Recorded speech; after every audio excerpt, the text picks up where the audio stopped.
Hello and welcome to this video. Today in this video we're going to talk about the COVID positivity on Walgreens for Monday, October 24th, 2022. As you can see here, the national positivity with Walgreens is 26.7%. Total testing is 38,938, which is down from the prior week's 43,515 tests. The positivity rate is up 0.2%. First thing you're going to notice on the map is there's a lot of red and orange in the center of the country, but you're seeing there's a bit of green in the northeast and some green on the west coast. The green means improving conditions, lowering positivity. Red and orange means increasing positivity and worsening conditions.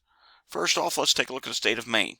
Maine is dropping, 33.5% positivity rate. But neighboring New Hampshire is rising by 8.5%. They now have 33.8% positivity rate, so that's not good.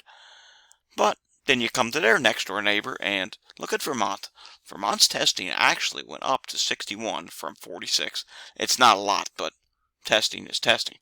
And 18% positivity, which is actually down by 18.9%.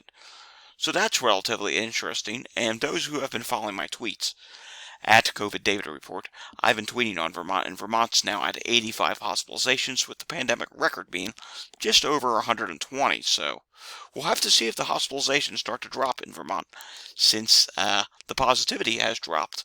But some of that is because the testing is increased. Also in the Northeast, we'll take a look at New York. New York State, 4.6% drop to 30.4% positive. And if you've been following, New York State hospitalizations have been rising, and we'll have to see if that continues. The state will update again tomorrow.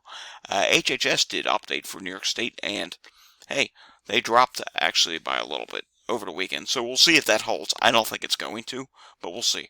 Massachusetts positivity is dropping somewhat by 28.2%. That's down 3.5%. Then we come down here to West Virginia. West Virginia's up 24.8%, and that's up by 6.6%. And you take a look here at the rest of the country, as you can see, here in the center of the country, we're seeing things starting to rise. 30.6% in Nebraska, that's up by 4.6%. Utah is up by 5.9% to 31.1%. Florida down here in the south, Florida's starting to rise, and that's a relatively quick rise, 21.6%, and they were at 18.4% the prior week, so that's a difference of 3.2%. But look here, total testing, it dropped by quite a lot. Coming over here to Texas, Texas is actually up 0.2% to 19.9% positivity, but that is with decreased testing. Then you come out here to California. California is 24.5%, and that is down from 27%, and their testing is also down. So that's indicating to us that there is no rapid rise in California yet. Continuing to randomly go along here, Mississippi is up 6.1%. That is a really sharp increase, but testing's down. And their positivity is 19.2%. The prior week was 13.1%. So you get the general idea here that we're pretty much all over the place, like a seesaw in the country. But these little ticks up. Like I said, the national positivity is 26.7%, a difference of 0.2%. So the central states are starting to rise. The Northeast has backed off some. The rise that we saw from Columbus Day weekend, that is not present anymore. But we do know hospitalizations in the northeastern states are rising, and that's something we're going to have to keep watching. With this new BQ.1 and BQ.1.1, not seen as dramatic rise in cases yet, but it's already causing hospitalizations to increase, and that's relatively concerning. So what's the point of this? Taking a look at Walgreens, what do we learn from this?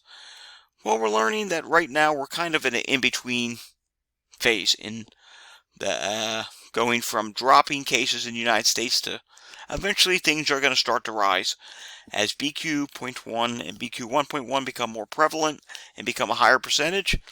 We're eventually going to see this difference here increase more. We're going to see more of a rise in the positivity in the United States, but for the time being, the center of the country is rising, the Northeast is dropping aside from New Hampshire.